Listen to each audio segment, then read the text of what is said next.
Most of the good men I know are not trying to turn their lives upside down, but something in them remains unsettled. They're doing everything they're supposed to do to be content, and yet something remains. There's a desire that is not yet being fulfilled, and they're not quite sure even how to name it or to put their finger on it. In many ways, because we've been taught to distrust our desires, that our desires are considered immature. And certainly when we approach desire from a standpoint of demands or entitlement, like a little kid who is demanding his candy bar or demanding his dessert right now, then that is an immature expression of desire. But we have to make a distinction between those immature expressions of desire and the deeper, more mature expressions of desire. That there's a difference between demanding our dessert right now and the deeper joy that that dessert represents. And often as adults, we dismiss that entitlement of kids, but then we miss the deeper heart behind our desires. Our desires are like breadcrumbs that are leading us into those deeper waters of our heart. And if we're too quick to dismiss them, then we miss the fullness of life that God has for us. We settle for duty and demands and doing everything that we're supposed to do on the surface. But again, internally, we're starting to die inside because we've lost contact with the deep desires of our heart, those deep movements of our heart. But desire is not our enemy.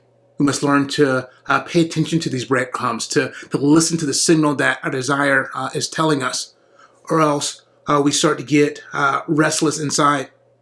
We just went through a couple of snowstorms in this area, and our kids were cramped up inside for several days. And at the end of that time, they were bouncing off the walls, just full of energy, ready to express themselves in some way. And in many ways, our desires function in that same way, that when we repress them, when we keep them locked down, they don't go away, they get pent up. And then they now start coming out in all these other ways. And so our restlessness is often that signal that we've not fully attended to the deep desires of our heart, that we need to pay attention. So like kids who simply get louder and louder to get your attention, or that check engine light in your car goes from a small ding to now a constant ding and reminder. Our desires function in that same way, that it starts off with just a small ache, a wishful thinking, but then it grows into more and more restlessness, and we start to wonder, what is this about? Again, pay attention to that desire. It's not an enemy to dismiss. It's a signal. It's a breadcrumb leading you into the deeper waters of your heart, where you're going to find life and fullness. We've been told that we need to be content, and there's truth there, that certainly part of maturity is recognizing that we cannot have everything that we want. That part of growing up is recognizing that you may not have that candy bar right now. But we shouldn't confuse contentment with the absence of desire. That in many ways, the spiritual life is learning how to both be content, satisfied, while also desiring more at the same time.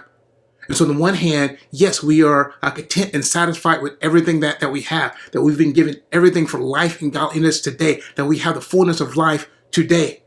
And we're desiring more of God. We're desiring the fullness of God, that we want to experience everything that God has for us, and we've not yet reached that fullness yet. And so there's this deep ache that we want more of God, even as we're content and satisfied with what we have today, that somehow both of those exist at the same time. And that's the spiritual life. That's our journey, that if we deny one or the other, then somehow we are shortchanging ourselves, that we're either giving up our contentment now and live in an anxious life. And so how do we be content? But if we also give up our desire, then we miss the fullness of what God has for us, and we short sell ourselves. And there's a real cost when we don't honor our desires. This is not just a luxury that we can take or leave.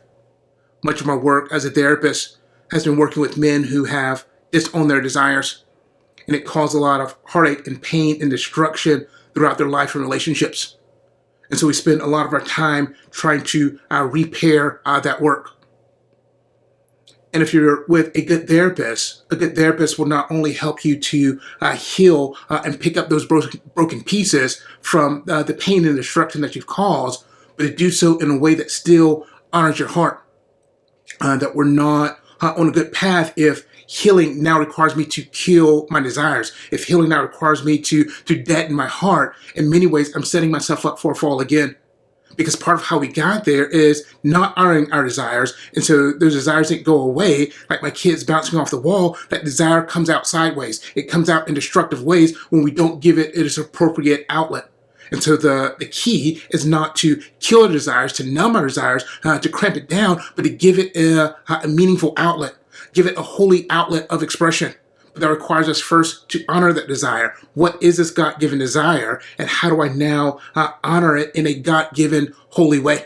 Which is why now a lot of my work has shifted into formation. I don't want to just pick up the pieces when we have disowned our desires. I want to help men to honor their desires proactively, to name those desires on the front end, be formed by those desires in a good and godly way, in a mature way, so that we don't have the destruction that we have to pick up on the back end.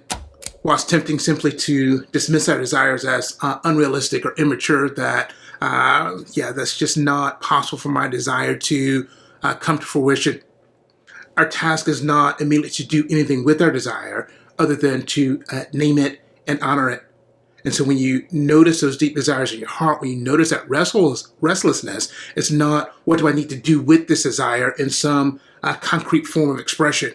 It's just sitting with it, listening with it. What is this deeper desire revealing about my own heart? And so our desires for that candy bar or that vacation or that promotion is probably not just about that candy bar, that vacation, or that promotion. That's a surface expression, but there's probably something deeper going underneath. And if we run immediately to expression, then sometimes we still miss the deeper heart behind our desires.